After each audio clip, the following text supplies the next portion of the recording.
I don't know how scary you will find this, but I can tell you that I was horrified.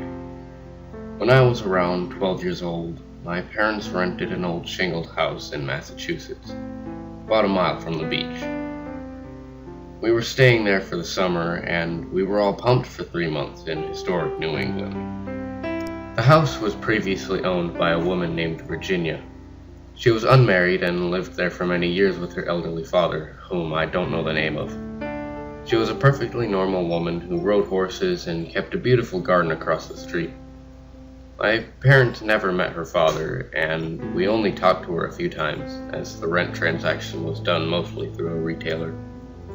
The house was quite nice. It looked small from the outside, but once you went inside, there were countless small rooms. There were many cupboards and closets and 2 slender spiral staircases leading up to one of the 4 tiny rooms upstairs. One of those rooms was mine. Being 12 years old and having an overly active imagination, I was terrified of staying upstairs by myself at night. My parents slept downstairs in a room that was a new addition to the house, and I hated the idea that they were so far away. Finally, after a few sleepless nights and plenty of power tears, my parents agreed to let me sleep downstairs in the old living room, which had a fireplace and 2 doors, one leading to the kitchen and one to the living room. I was extremely happy with this arrangement, and I felt sure I would finally be able to fall asleep at night. That night, after saying goodnight to my parents, I lay down on the pull-out sofa, contented. But not for long. Immediately after closing my eyes, I felt the weirdest sensation. I felt I was being watched, or like someone was just over my shoulder. I opened my eyes, fearing the worst, but no one was there. The room was silent.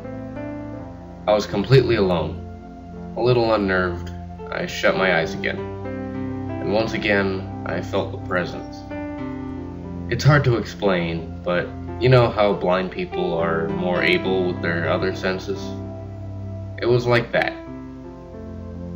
Even when I opened my eyes a second time and saw no one, I knew there was a man in the room. I can't really explain, but I felt certain that there was a man watching me sleep.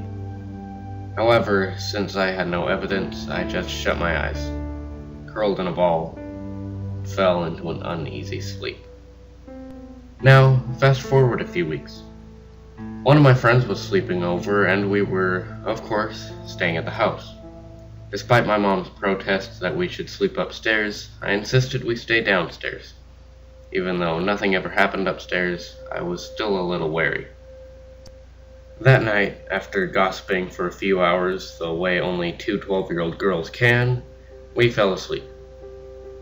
I should mention that I never said anything about the man in the living room. That's where we were staying. I didn't want my friend to panic. I slept soundly that night. I guess it was probably because I had someone with me. The next morning, when I woke up, my friend was already awake and staring at me. "Katie," she said.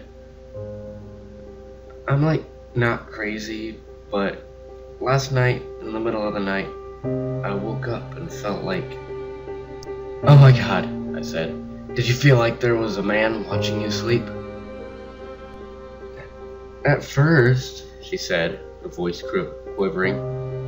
"But when I opened my eyes, there was an old man standing in the doorway to the kitchen. He smiled at me and then left." Our eyes grew wide as we stared at each other in terror, and then slowly turned to the door. We had shut it the night before. Now it was open just a crack. I told my parents about this after my friend left, and they disregarded it, thinking I was letting my imagination get the better of me. At the end of the summer, when I went home and had internet service again, I searched the history of the house. Virginia lived there for almost 20 years with her elderly father, a registered sex offender who was diagnosed with dementia at the age of 83. He returned to the house with his daughter and died a few months later.